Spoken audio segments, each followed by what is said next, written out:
Panginoon, salamat sa lahat ng tulong mo sa akin.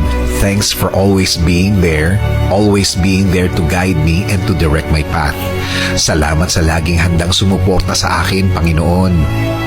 Panginoon, kayo po ang gagawin naming lakas. Alam po namin na kaya nyo kaming tulungan.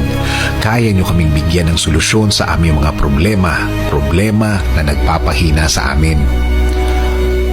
Marami po ang mga dumadating sa aming mga buhay ngayon, Panginoon.